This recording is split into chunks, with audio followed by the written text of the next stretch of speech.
Hello, कैसे हैं आप लोग? सब बढ़िया, ठीक ठाक? तो क्या हो रहा है जिंदगी में? सब अच्छा चल रहा है या नहीं चल रहा है? उम्मीद है कि अच्छा हो रहा होगा सब, और आगे भी आप लोग अच्छा ही करेंगे। तो अच्छा तभी होगा जब आप वर्क करेंगे, कुछ काम करेंगे। तो अभी आपका काम है पढ़ाई करना, स्टडी करना, तो उनको बेहतर तरीके से अपने मंजिल तक पहुंचाने के लिए शुरुआत करते हैं। ठीक है, तो आज जो अपने लोग पीछे देख रहे हैं वो है ठोस अवस्था। केमिस्ट्री का 12th क्लास का पोर्शन का चैप्टर है पहला, ठोस अवस्था, सॉलिड स्टेट।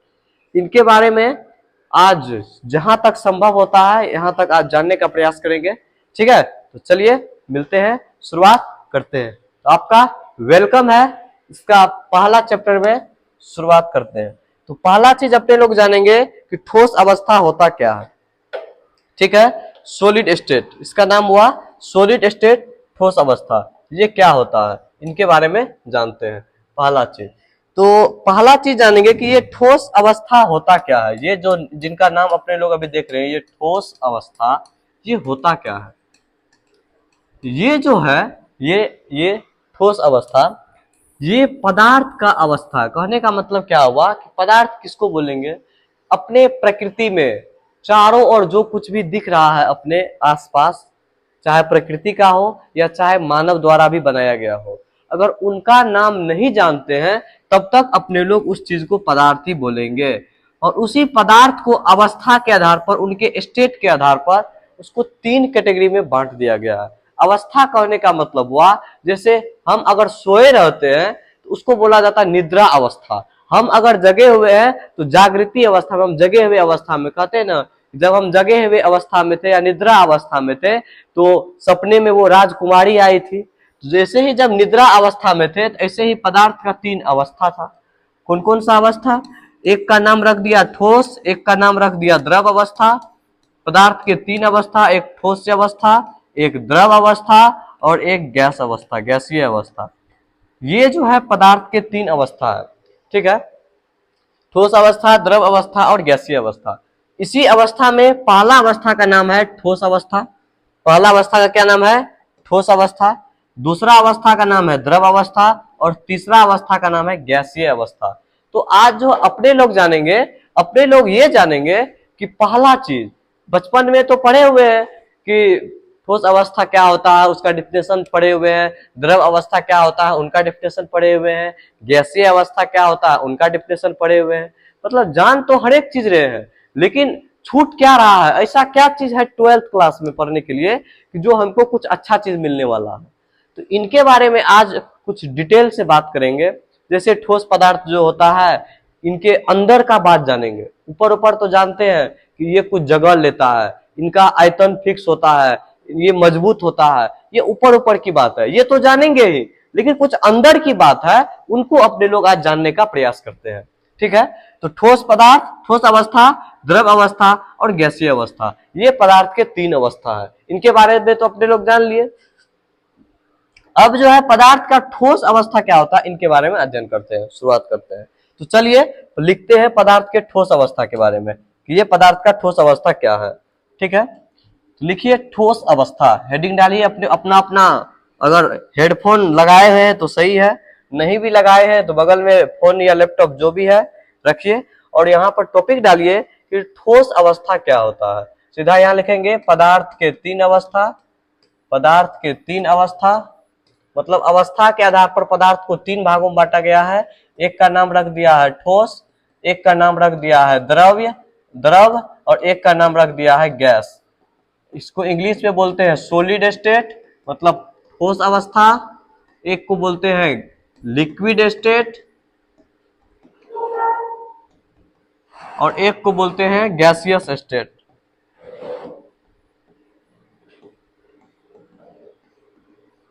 ठीक है, इसको इस तरीका से डिवाइड कर दीजिए।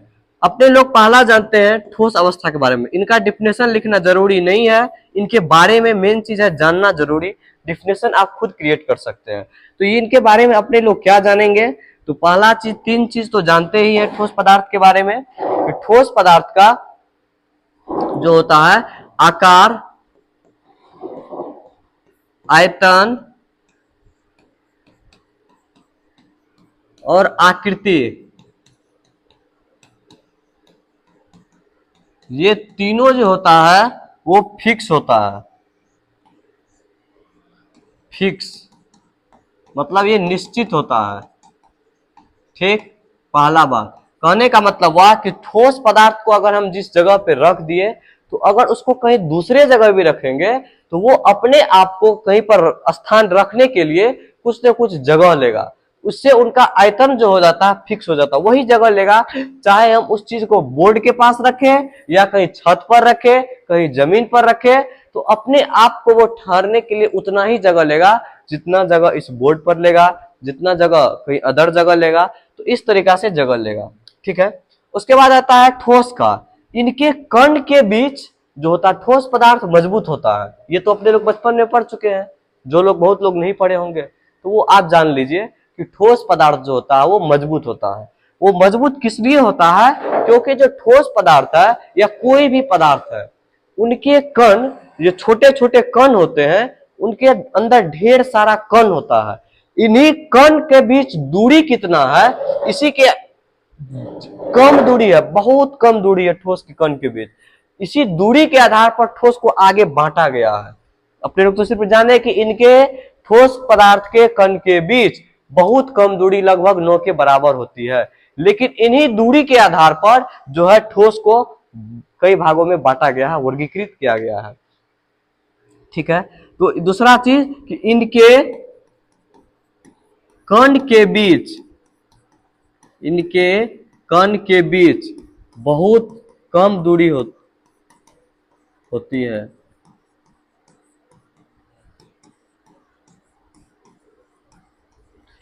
जिसके कारण ठोस पदार्थ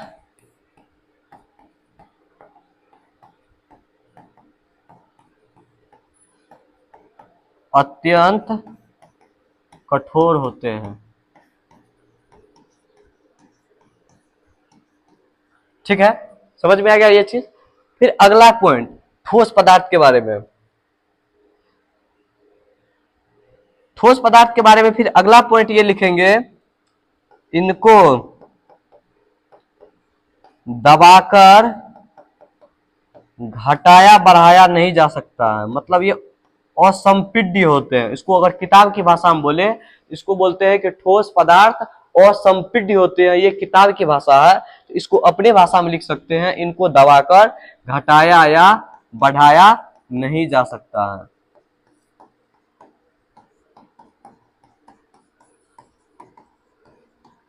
ये तीन तो बात जो है बहुत ही इंपॉर्टेंट है। मेनली ये तीन बात जो ठोस के बारे में, इनको याद रखेंगे। द्रव और गैस के बारे में आगे पढ़ेंगे। ठीक है, तो अपने लोग को जो जानकारी चाहिए था, मेन चीज ठोस अवस्था के बारे में आज पढ़ रहे हैं, तो सिर्फ ठोस अवस्था के बारे में इतनी जानकारी आगे है। अब ये जानकारी जो है ये सिर्फ बचपन तक की का ही है, पहले 12th क्लास से पहले की जानकारी ये है।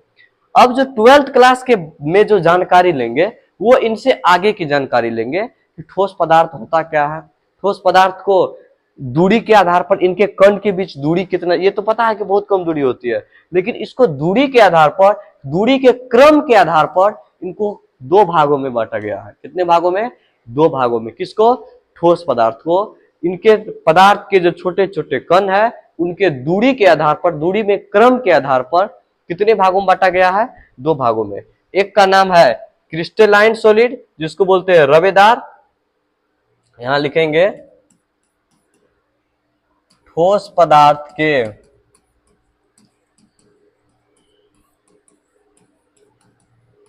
कण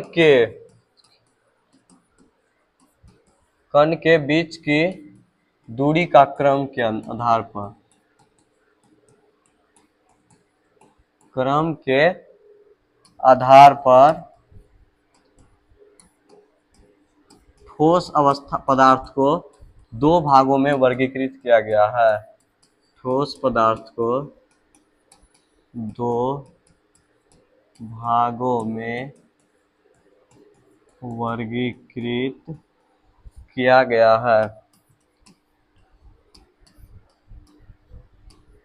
एक का नाम है क्रिस्टलीय ठोस, एक का नाम है अक्रिस्टलीय ठोस।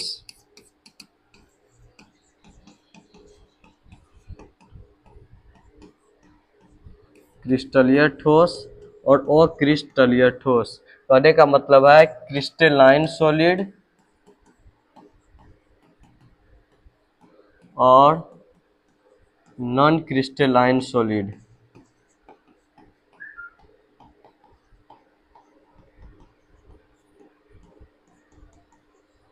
ये जो है ठोस है। क्रिस्टलीय ठोस का अन्य नाम यहां पर लिख लीजिए, अन्य नाम रवेदार ठोस के नाम से भी जानते हैं, रवेदार ठोस पदार्थ या रवेदार पदार्थ, और इसको जानते हैं बेरवेदार पदार्थ के नाम से।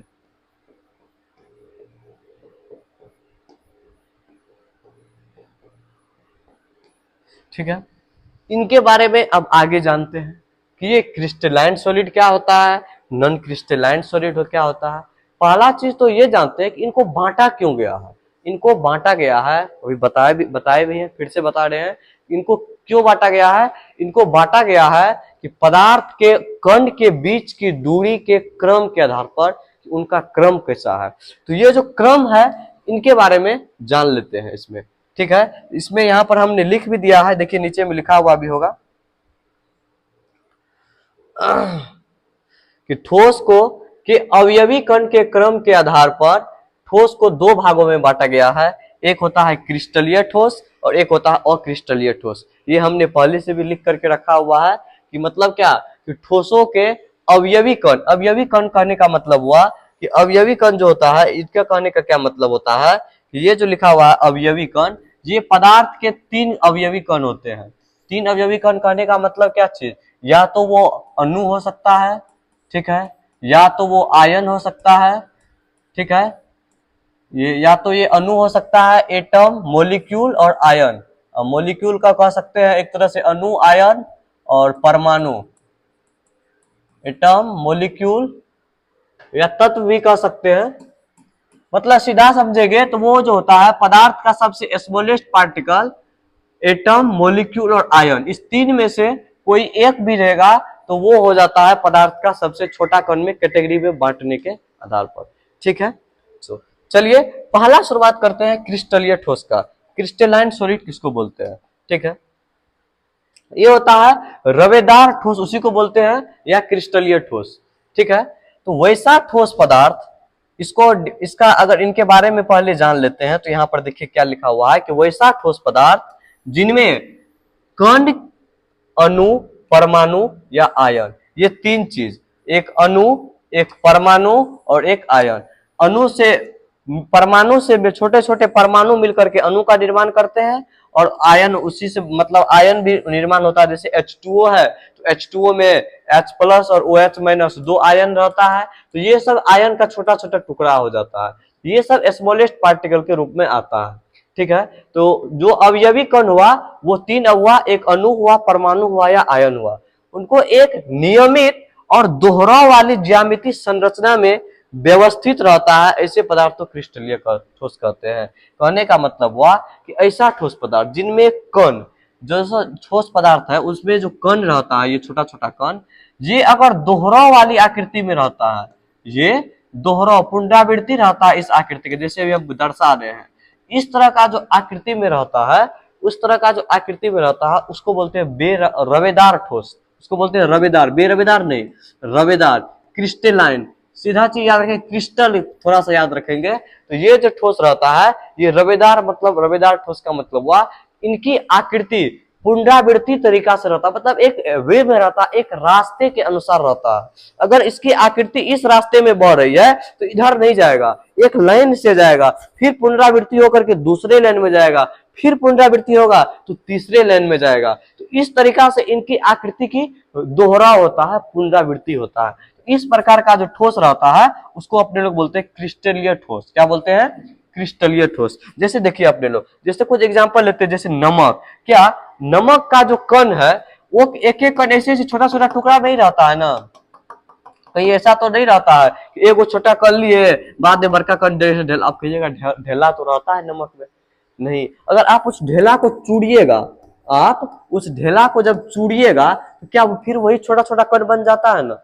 हाँ सर, बन तो जाता है। इसका मतलब क्या हुआ कि वो एक दोहराव वाली आकृति में रहती है। किस आकृति में रहती है? दोहराव वाली आकृति में। उसके बाद नमक हो गया, हीरा हो गया, हीरा का नाम सुने होंगे, देखे तो नहीं होंगे, बहुत कम लोग देखे होंगे। उसके बाद क्वार्ट्ज हो गया, ये SiO2, ये जो होता है पृथ्वी के गर्भ में पाया जाता है क्वार्ट्ज, जो सिलिकॉन और ऑक्सीजन का मिक्सचर होता है। ये सबसे इंपॉर्टेंट जो बर्फ, बर्फ को देखे होंगे, जब बर्फ का खांचा में बना करके रख दीजिएगा तो उसकी आकृति उस खांचे जैसी हो जाती है।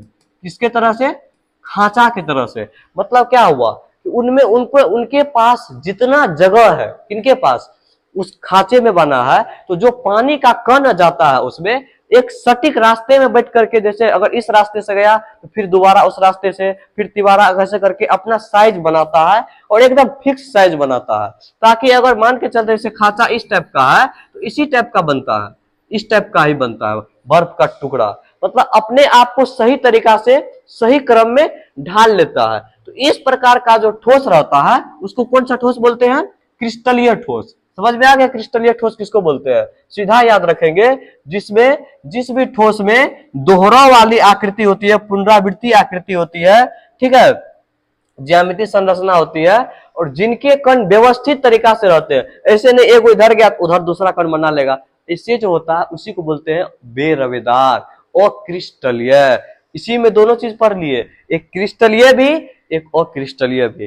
तो रवेदार किसमें? जिसमें जो आकृति रहता है एक अच्छी आकृति रहती है, दोहराव वाली, जैसे एक रास्ते से गया तो फिर दूसरे रास्ते से बना जाता है, फिर उसी वही तीसरे रास्ते से जाता है और एक अच्छी बनावट देता है। लेकिन जो बेरवेदार होता है उनका जो कण होता है वो अगर इस रास्ते से गया तो फिर दूसरे रास्ते से कहीं और जिधर उनको जगह मिलता है उस रास्ते में भटक जाता है, लेकिन इनके कण नहीं भटकते हैं, अच्छा स्ट्रक्चर बना के देता है, जिसका कुछ एग्जाम्पल भी है।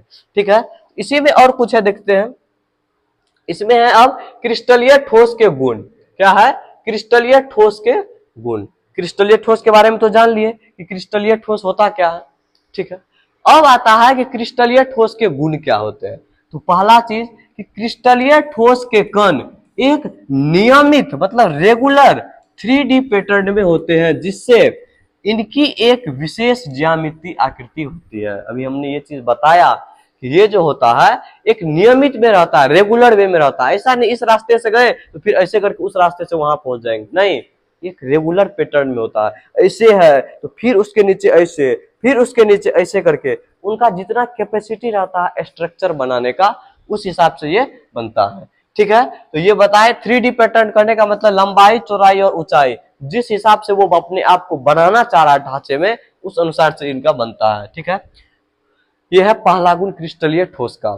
दूसरा गुण है कि क्रिस्टलीय ठोस एक निश्चित फिक्स तापमान पर पिघलने लगता है। जैसे देखिए एक बर्फ है, अगर हम बर्फ को पिघलाएंगे, किसको पिघलाएंगे?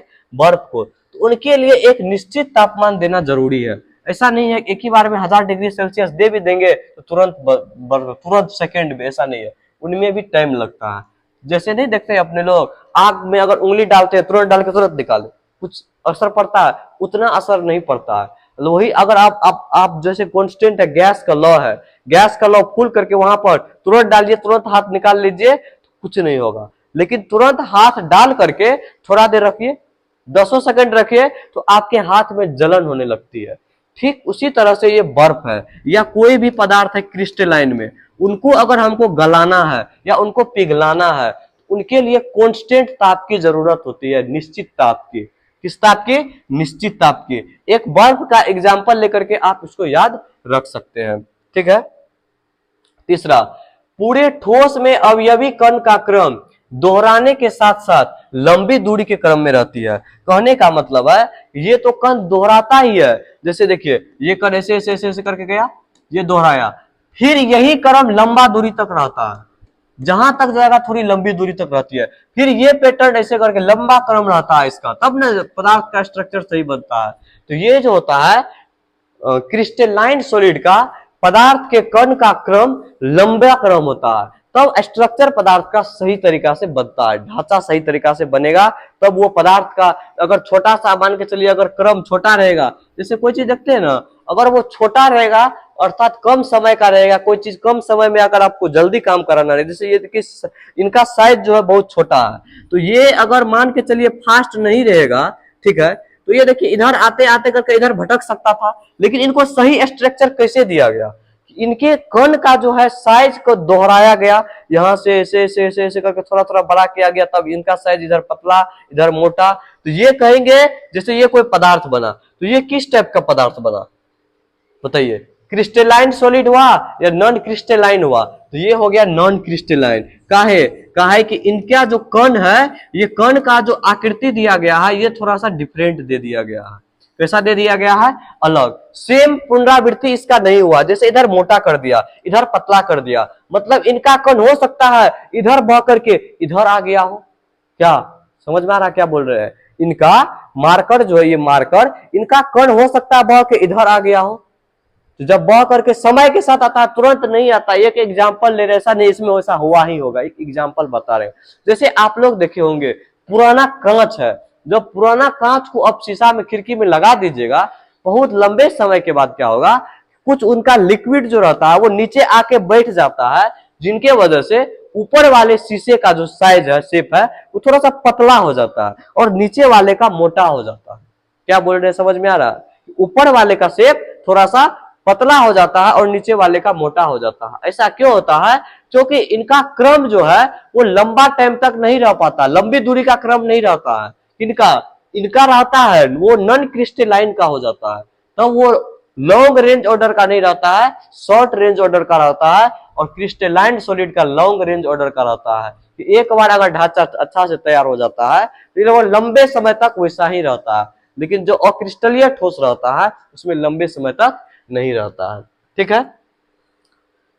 अगला, इन्हें एक निश्चित दिशा में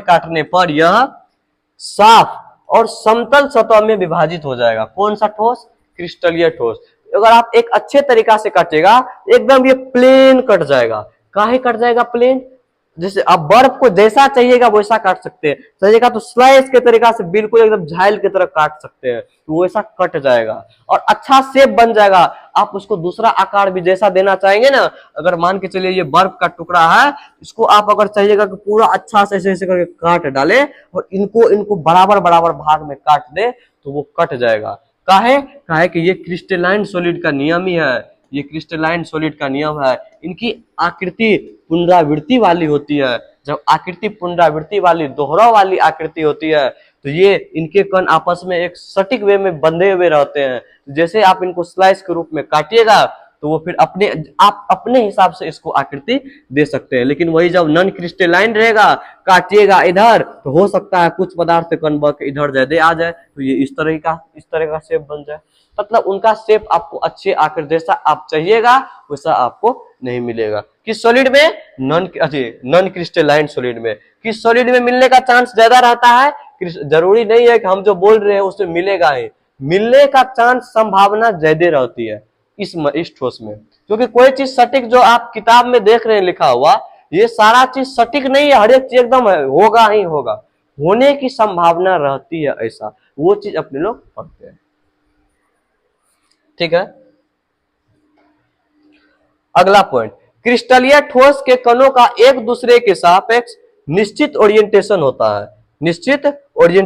है, किसका, क्रिस्टलीय ठोस का, कहने का मतलब इसका यह हुआ कि जो क्रिस्टलीय ठोस होता है वो आप एक कण को एक दूसरे के रिलेट करके जैसे घुमाने चाहिएगा, अगर एक कण इधर घूम रहा है तो अगर दूसरा कण को अगर मान के चलिए शेप जैसा देना चाहते हैं तो उसका ओरिएंटेशन उस हिसाब से होगा, लेकिन जो मतलब जैसे ये एक कण है, मान के चलिए ये एक दूसरा कण है, ढेर सारा ये कण है, ये कण को अगर मान के चलिए आप ऐसे करके काटना चाह रहे हैं तो इसका ओरिएंटेशन अपने हिसाब से होगा, ऐसे ऐसे करके कट जाएगा, लेकिन जब ये किस ठोस में होगा, ये होगा आपको क्रिस्टलीय ठोस में, ये किस ठोस में होगा, ये होगा क्रिस्टल में, जैसा मन चाह रहे हैं उस हिसाब से वो ओरिएंटेशन उसका होता है, लेकिन अक्रिस्टलीय ठोस में क्या होगा, अगर आप ऐसा काटना चाह रहे हैं तो हो सकता है इनके कण इसको इधर जाने न दे तो ये ऐसे कटे नहीं, हो सकता है बीच को ऐसे करके कट के चले जाए। मतलब आप जैसा शेप चाह रहे हैं आपको वैसा शेप नहीं मिल पाता है। क्या बोले, समझ में आ गया?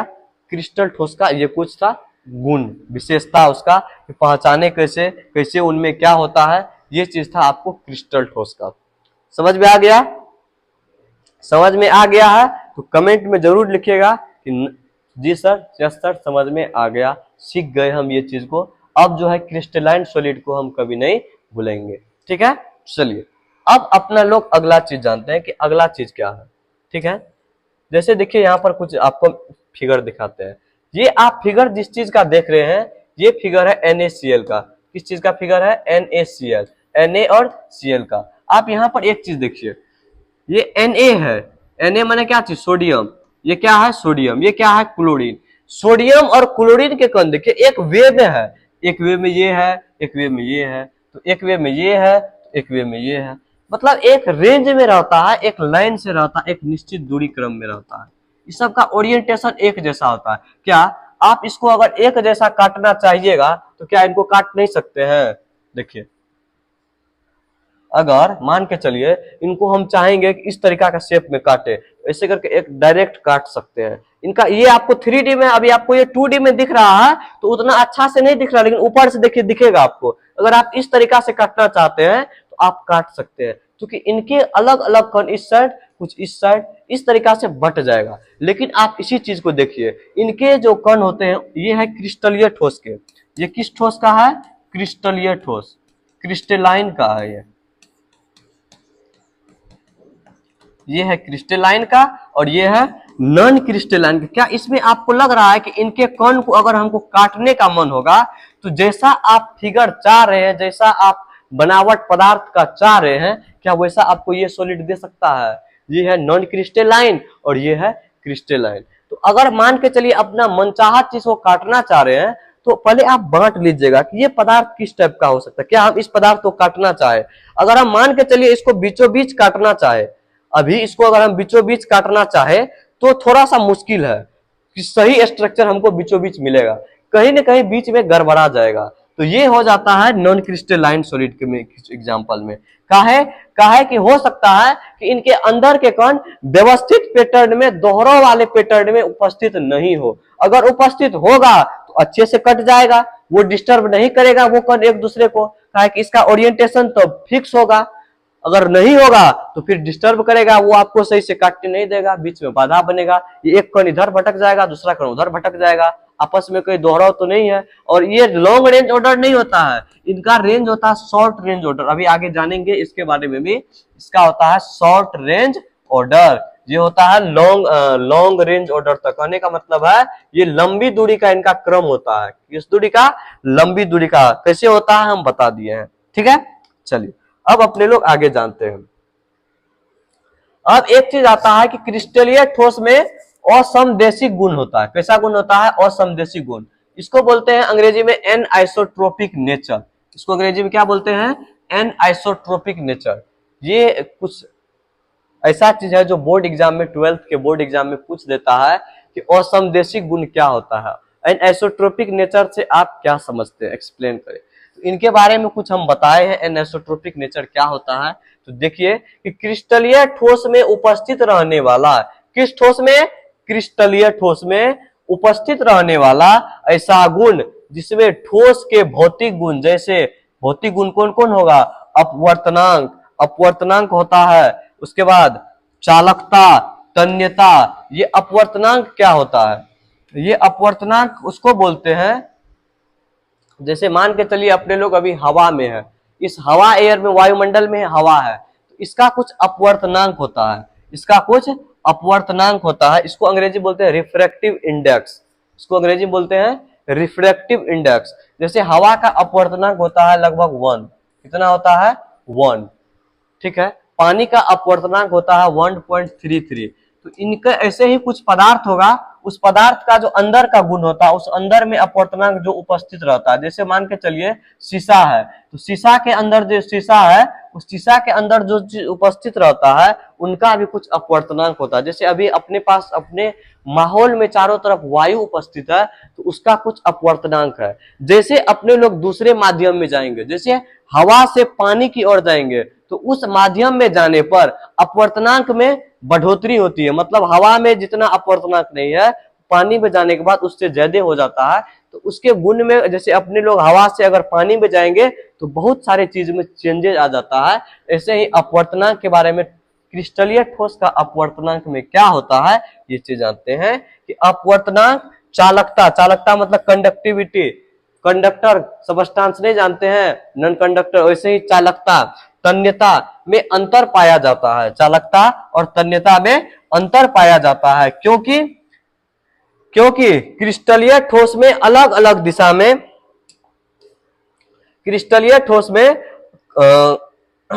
अलग अलग दिशा में कणों के गुण अलग अलग होते हैं। क्रिस्टलीय ठोस में क्या होता है कि जो हम बताए हैं कि अलग अलग दिशा, जैसे अगर मान के चलिए आप इस दिशा में जाइएगा तो इस दिशा में कण का ओरिएंटेशन कुछ और रहेगा, और इस दिशा में कण का ओरिएंटेशन कुछ और रहेगा, तभी ना आपको काटने में सहायता मिलेगी। ये रहता है लॉन्ग रेंज ऑर्डर में, लेकिन इनका जैसे कह सकते हैं ना कि हर किसी का नेचर बदलते जाता है। जैसे देखिए ये यहाँ है उपस्थित, यहाँ भी, लेकिन है उपस्थित यहाँ भी।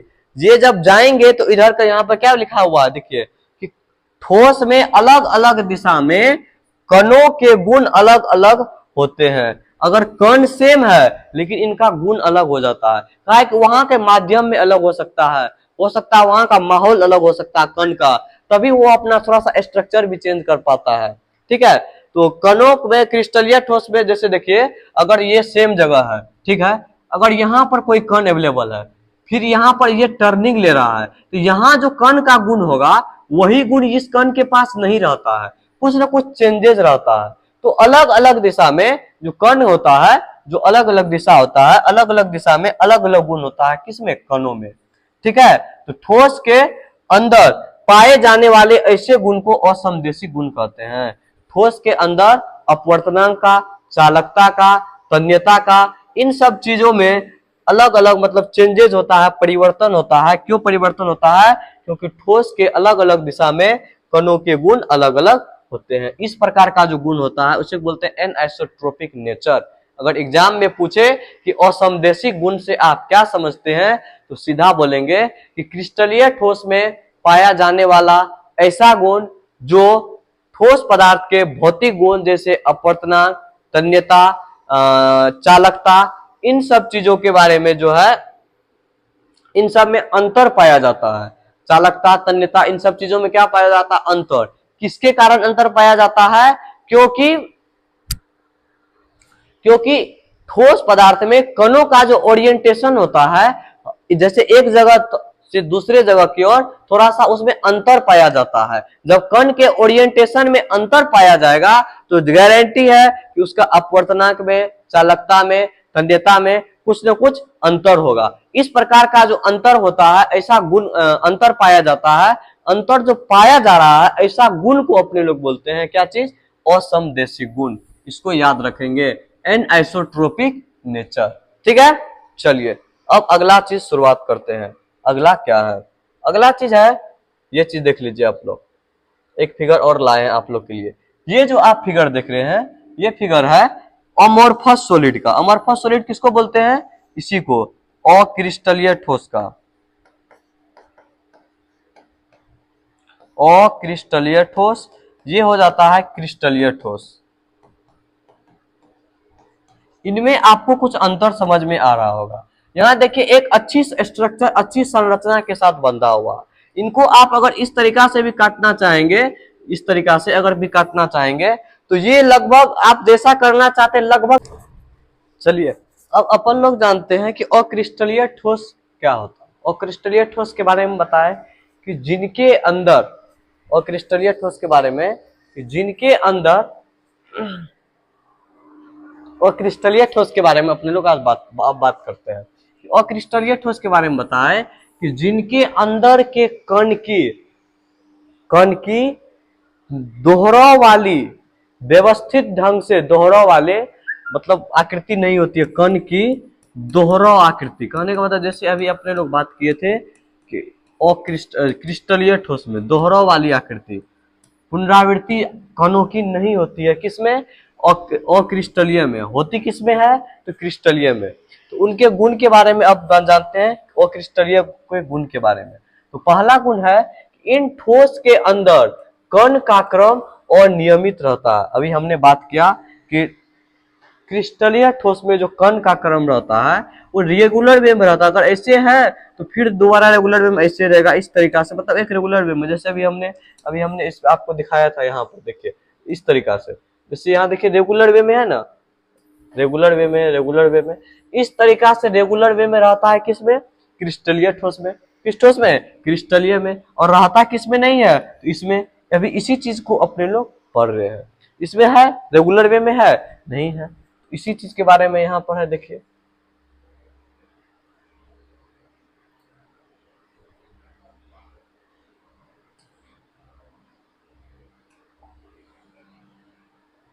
कि इन ठोस के अंदर कण का क्रम अनियमित रहता है। दूसरा, इनका गलनांक निश्चित नहीं होता है, साथ ये धीरे धीरे तापमान बढ़ाने पर मुलायम होते चले जाते हैं। मतलब इनको अगर हमको गलाना है तो वो फिर गलेगा नहीं, क्योंकि इनके अंदर जो कण है उनका पैटर्न व्यवस्थित तरीके से नहीं किया गया है। ठीक है, तो इस तरीका से रहता है। उसके बाद है कि इनकी भौतिक विशेषता, इनकी भौतिक विशेषता अपवर्तनांक, चालकता एवं तन्यता, जिनके बारे में अभी पिछले बताए थे कि असमदेशी गुण, जिनके बारे में बताए थे ना कि असमदेशी गुण क्या होता है, जैसे जिनमें चालकता, तन्यता, अपवर्तनांक, इन सब चीजों में अंतर पाया जाता है। काहे अंतर पाया जाता है? क्योंकि इनके जो मतलब क्रिस्टलीय ठोस होते हैं उनके कण के जो होते हैं ओरिएंटेशन हर एक जगह सेम नहीं होता है, इसलिए उनमें भिन्नता पाई जाती है। इसी गुण को बोलते हैं असमदेशिक गुण। इसमें भिन्नता नहीं पाई जाती है, इसलिए बोलते हैं इसको समदेशिक गुण। इसको बोलते हैं आइसोट्रोपिक नेचर, अंग्रेजी में इसको बोलते हैं समदेशिक गुण। क्या बोलते हैं? समदेशिक गुण। ठीक है, और देखिए इसका कुछ गुण है। जैसे चौथा गुण है कि इन ठोस का केवल कुछ पड़ोसी कणों के साथ ही, इन ठोस का केवल कुछ पड़ोसी कणों के साथ ही कुछ व्यवस्था होती है, पर लंबी दूरी तक का कोई क्रम नहीं होता। हम इसमें बताए थे, इसमें जो होता है लंबी दूरी का क्रम नहीं होता है, अर्थात वो होता है शॉर्ट रेंज ऑर्डर। कैसा ऑर्डर होता है? Short range order. किसमें? अक्रिस्टलीय ठोस में। किस ठोस में? अक्रिस्टलीय में शॉर्ट रेंज ऑर्डर। और जो होता है क्रिस्टल में कैसा रेंज ऑर्डर होता है? Long range order. इसको इस तरीका से याद रखेंगे। ठीक है, चलिए ये चीज तो हमने बता दिया। अब अपने लोग का आता है कि अंतर क्या होता है क्रिस्टलीय ठोस में और अक्रिस्टलीय ठोस में। तो अभी अपने लोग जितनी बातों को समझे हैं उसी चीज को यहाँ पर दोहरा करके लिखा हुआ है, लेकिन इसमें थोड़ा सा और ज्यादा देर तक याद रहे उसके लिए इसको अपने लोग फिर से जान लेते हैं कि क्रिस्टलीय ठोस में और अक्रिस्टलीय ठोस में क्या अंतर है। अंतर नंबर 1, इनके कण नियमित व्यवस्थित पैटर्न में रहते हैं और दोहराव वाली आकृति में, दोहराव पैटर्न में रहता है इनका कण। लेकिन इनका जो कण होता है वो दोहराव वाली आकृति में नहीं रहता है, मतलब और मतलब इरेगुलर रहता है और नियमित तरीका से रहता है। दूसरा, इनके गुण दिशा पर निर्भर करते हैं। दिशा पर निर्भर करने का मतलब क्या हम बताए कि यहाँ एक दिशा में ओरिएंटेशन अलग होगा, एक दिशा में ओरिएंटेशन अलग होगा। मतलब इनके बहने इधर किधर जाएगा, ओरिएंटेशन इसका किधर जाएगा, किस दिशा में जाएगा, उसी को अंग्रेजी में ओरिएंटेशन बोलते हैं। तो इनके गहने का मतलब कण का जो ओरिएंटेशन होता है अलग अलग दिशा में अलग अलग होता है, लेकिन इनका जो होता है मतलब अलग अलग दिशा में अलग अलग ओरिएंटेशन नहीं होता है। तीसरा होता है कि ये साफ और समतल सतह में कटते हैं। कौन? क्रिस्टलीय ठोस। लेकिन ये अनियमित और खुरदरी सतह में टूटता है, कटता नहीं है, वो टूट जाता है। ऐसे टूट जाएगा, किसी उनका कोई स्ट्रक्चर वगैरह फिक्स नहीं रहता है कि ये किस तरह से टूटेगा। ठीक है, उसके बाद इनका क्रम लंबी दूरी तक का सही रहता है और इनका क्रम बहुत ही कम दूरी तक का माना जाता है। ये चीज अपने लोग जान लिए थे और ये भी और अच्छी तरीका से जान लिए। ठीक है, अब इसी में एक और आता है कि समतल ज्यामिति आकृति वाले छोटे छोटे टुकड़ों में ये आसानी से टूट जाता है। कौन सा चीज आसानी से टूट जाता है? क्रिस्टलीय ठोस समान ज्यामिति आकृति वाले छोटे छोटे टुकड़ों में ये टूट जाता है। मतलब बराबर आकृति वाले छोटे छोटे टुकड़ों में इसको हम लोग आसानी से तोड़ सकते हैं, लेकिन इनको अगर हम तोड़ेंगे तो हो सकता है किसी का साइज छोटा किसी का बड़ा, तो इस तरीका से ये टूटेगा। कौन सा चीज? वो अक्रिस्टल टूटेगा और ये क्रिस्टल इस तरीका से टूटेगा। इसको याद रखेंगे, जैसे याद होगा उस तरीका से इसको याद रखने का पूरी कोशिश कीजिएगा। ठीक है, अब आता है क्रिस्टल के प्रकार। क्रिस्टल के प्रकार कितने हैं? ठीक है, अभी तो अपने लोग पढ़े कि 2 प्रकार के क्रिस्टल होते हैं। ठीक है, लेकिन उनको किस चीज के आधार पर बांटे थे? अभी तो अपने लोग पढ़े कि पदार्थ के कण के क्रम के आधार पर 2 चीज, ठोस क्रिस्टलीय ठोस और अक्रिस्टलीय ठोस। अब उसी चीज को पढ़ेंगे कि ये क्रिस्टल ठोस कितने प्रकार के होते हैं, जिनमें एक रेगुलर वे में जो है वो कण का पुनरावृत्ति होता है, दोहरा होता है, एक अच्छी आकृति देता है, जिनके बारे में अपने लोग सारा चीज जाने। और उसी का कुछ प्रकार है, किसके आधार पर? तो अवयवी कणों की प्रकृति तथा इन कणों को एक साथ बांध कर रखने वाले बल के आधार पर। जैसे अभी तक क्या था? कण के दूरी के क्रम के आधार पर ठोस को बांटे थे 2 भाग में। अब उस ठोस का प्रकार, जैसे क्रिस्टल ठोस हुआ, उस क्रिस्टल ठोस के अंदर जो बांध करके रख रहा एक रेगुलर वे में वो कौन सा बल है, उसके बारे में उस बल के आधार पर उसको कैटेगरी में कुछ बांट दिया गया। ठीक है, उस कैटेगरी में उसको कुछ कैटेगरी में बांटा है। उस कैटेगरी में देखिए क्या क्या है, उसमें पहला नाम आता है, पहला कैटेगरी में जो बांट दिया है उसका नाम है आयनिक क्रिस्टल। क्या है? आयनिक क्रिस्टल, जिसको अंग्रेजी में आयनिक क्रिस्टल ही बोलते हैं। दूसरा है सहसंयोजक क्रिस्टल, जिसको कोवेलेंट क्रिस्टल बोलते हैं। और तीसरा है आणविक क्रिस्टल, जिसको बोलते हैं मोलिकुलर क्रिस्टल। जिसको क्या बोलते हैं? Molecular crystal. ठीक है, तो इस तरीका से जो 3 कैटेगरी में बांट दिया गया है, किस चीज के आधार पर? कणों की प्रकृति तथा इन कणों को एक साथ बांध कर रखने वाले बल के आधार पर। क्रिस्टल को 3 वर्गों में बांटा है, आयनिक क्रिस्टल, सहसंयोजक क्रिस्टल और आणविक क्रिस्टल। आज अपने लोग जो बात करेंगे वो पहला चीज बात करेंगे कि आणविक क्रिस्टल के बारे में, आयनिक क्रिस्टल के बारे में। ये आयनिक क्रिस्टल होता क्या है? ठीक है, 3 और एक और है चौथा, धातुई क्रिस्टल। एक छुट्टी गया, एक और क्रिस्टल है जिनका नाम है धातुई क्रिस्टल, इसको बोलते हैं मेटालिक क्रिस्टल। तो अपने लोग आज जो बात करेंगे, पहला चीज बात करेंगे आयनिक क्रिस्टल होता क्या। ठीक है, आयोनिक क्रिस्टल ये क्या होता है? यह एक प्रकार का ठोस पदार्थ होता है, ये तो पता ही है। कौन सा ठोस होता है? क्रिस्टलीय ठोस। तो आयनिक क्रिस्टल जो होता है यह एक प्रकार का ठोस पदार्थ होता है, जिसमें धनायन और ऋणायन के एक नियमित आवर्ती मतलब रिपीटिंग ढांचे में आयनिक बलों के द्वारा आपस में जुड़े होते हैं। कौन सा बल के द्वारा? आयनिक बल। पूछ देंगे आयनिक बंधन में कौन सा बल के द्वारा उनके कण आपस में जुड़े होते हैं, उनको बोलेंगे आयनिक बलों के द्वारा। किसके द्वारा? आयनिक बल के द्वारा आपस में जुड़े होते हैं। इसको अगर आसान भाषा में और अगर बोला जाए तो सीधा रखेंगे कि जब कोई आयनिक यौगिक जैसे NaCl, सोडियम क्लोराइड बनता है, तो उसमें Na+ और Cl- आयन एक दूसरे की ओर आकर्षित होता है, तभी ना कोई ढांचा बनता है। इसके पहले भी हम पदार्थ के बारे में बताए थे, कोई पदार्थ कैसे बनता है, उनके थोड़ा सा डीप में ले गए थे। तो अट्रैक्ट होता है, फिर रिपल्सन होता है, इस तरीका से कुछ पदार्थ का निर्माण होता है। तो आकर्षित होकर बहुत ही संगठित ढंग से एक त्रिआयामी मतलब 3D जाल, 3D लेटिस बनाते हैं, में सज जाते हैं। यही जाल आयनिक क्रिस्टल कहलाता है।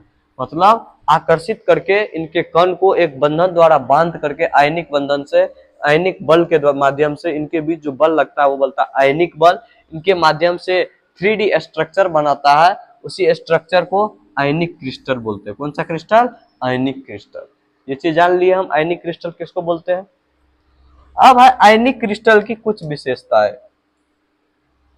मतलब सीधा भाषा में समझे कि जैसे नमक है, ये नमक जो है आपस में मान के चलिए Na और Cl, दो फॉर्मूला होता है, Na मतलब दो एटम, एक Na और एक एटम Cl, ये दोनों क्या करते हैं आपस में मिल करके एक कंपाउंड बनाते हैं, एक यौगिक बनाते हैं, जिनका नाम अपने लोग दिए हैं नमक।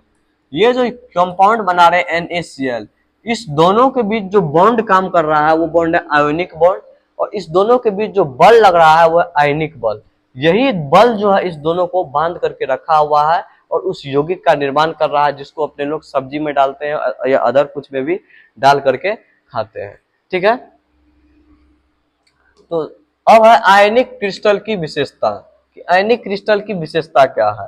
पहला चीज कि आयनिक क्रिस्टल बहुत कठोर होते हैं, ये तो सबको पता है कि जो क्रिस्टल है वो तो कठोर होगा ही, क्योंकि उनके कण के बीच की दूरी बहुत कम होती है।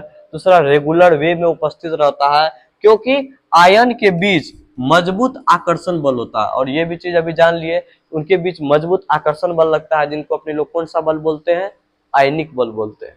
ठीक है, दूसरा कि ये झटके या दबाव में आसानी से टूट सकते हैं, ये झटके या दबाव में आसानी से टूट सकता है। क्यों टूट सकता है, क्योंकि एक जैसे आयन पास आने पर विकर्षण होता है। जैसे Na प्लस है, Na और Cl है, हो सकता है यहाँ Cl हो सकता है Na हो, आप जैसे झटका लगाए, हो सकता है और Na अगर पास आ जाए तो ये दोनों रिपल्सन करेगा, तो ये दूर होने में थोड़ा सा इसको मदद मिलेगा, तो आसानी से टूट जाएगा। ठीक है, तो इसलिए होता तो ये बहुत कठोर है, लेकिन अगर इसको तोड़ना पड़ा तो ये आसानी से टूट सकता है, जरूरी नहीं है टूटेगा ही, टूट सकता है। काहे, ताकि हो सकता है इनके धनायन धनायन या ऋणायन ऋणायन आपस में अगर एक साथ आ गया तो रिपल्सन हो जाने के कारण अंदर से भी फोर्स लग जाएगा, जिससे आसानी से क्या हो जाएगा, टूट जाएगा। तीसरा है कि इस क्रिस्टल का गलनांक और क्वथनांक, इस क्रिस्टल का गलनांक और क्वथनांक दोनों ही उच्च होता है।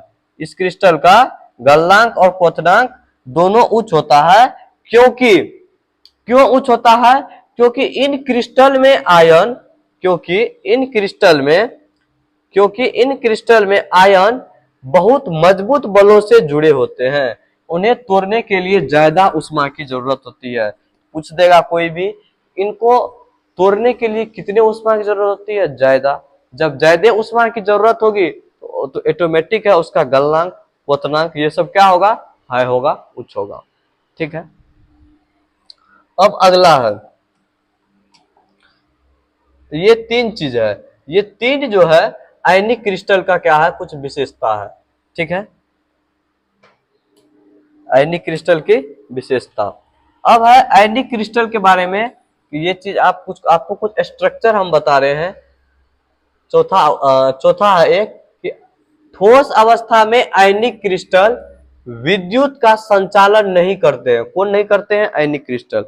क्यों नहीं करते हैं विद्युत का संचालन ठोस अवस्था में, तो ठोस अवस्था में विद्युत का संचालन नहीं करते, लेकिन बट बट बट बट यहाँ बट है, बट पानी में घुलने पर या पिघलने पर आयन स्वतंत्र हो जाते हैं और विद्युत का संचालन करने लगते हैं। अगर ठोस अवस्था में आयनिक यौगिक रहेगा, आयनिक क्रिस्टल, तो वो विद्युत का सुचालक नहीं होगा, विद्युत का कुचालक होगा। ये थोड़ा सा इंपॉर्टेंट बात है, जानकारी लेने लायक, कि ठोस अवस्था में अगर क्रिस्टल रहेगा तो वह विद्युत का कुचालक होगा। अगर उसको पानी में घोल दिए, मतलब घुल गया पानी में अगर या डाल भी दिए, आयनीकृत हो गया, जब आयनीकृत हो गया तो उसमें फिर ऑटोमेटिकली जब आयन है तो इलेक्ट्रॉन प्रोटॉन आ गया, तो फिर वो करंट तो ऑटोमेटिक लगेगा। क्यों, क्योंकि उसके अंदर करंट आ गया, जैसे एनर्जी दीजिएगा उनका करंट इलेक्ट्रॉन मूव करने लगेगा, तो फिर विद्युत का सुचालक वो होगा ही। कुछ एग्जांपल ले लेते हैं, जैसे NaCl है सबसे सामान्य क्रिस्टल। इस क्रिस्टल में कौन सा बॉन्ड, कौन सा बंधन है, आयोनिक बॉन्ड है। कौन सा बॉन्ड है, आयोनिक बॉन्ड, NaCl।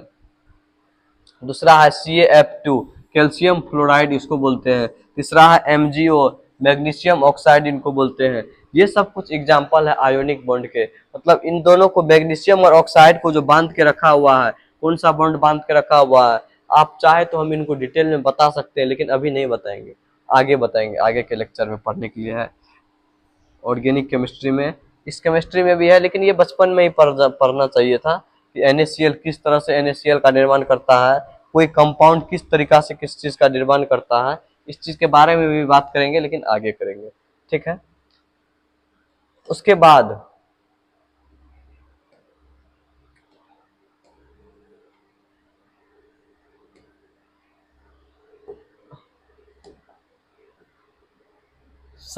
ये देखिए कुछ स्ट्रक्चर आपके लिए लाए हैं। ये जो NaCl है, ये NaCl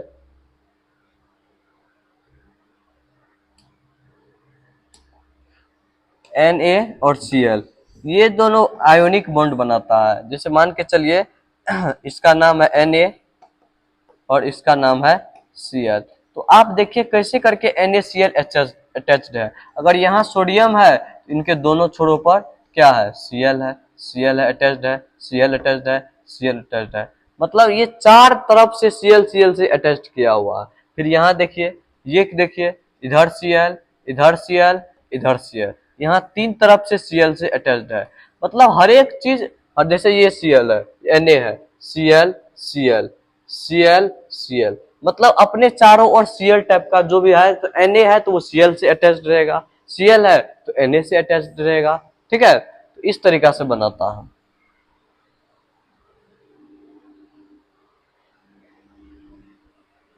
जैसे देखिए Na और Cl का बॉन्ड बना हुआ है यहाँ पर भी। ठीक है, चलिए अब अपने लोग का अगला आता है सहसंयोजक क्रिस्टल। कौन सा क्रिस्टल? सहसंयोजक क्रिस्टल। इनके बारे में नेक्स्ट लेक्चर में बात करेंगे थोड़ा डिटेल से। ठीक है, तो तब तक के लिए आप लोग को थैंक यू।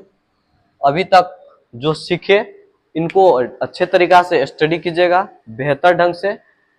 ठीक है, एकदम लाइफ में मुस्कुराते रहना है, इस छोटे से स्माइली की तरह। ठीक है, इस तरह से मुस्कुराना है, इस तरह से देखिए कैसे एकदम दांत निकाल के हंस रही है। इस तरीका से आप लोग भी हंसते रहिए, इस तरीका से दांत निकालते रहिए और दांत को साफ करते रहिए, ताकि आपका दांत गंदा नहीं रहे। ठीक है, चलिए मिलते हैं अगले लेक्चर में। धन्यवाद।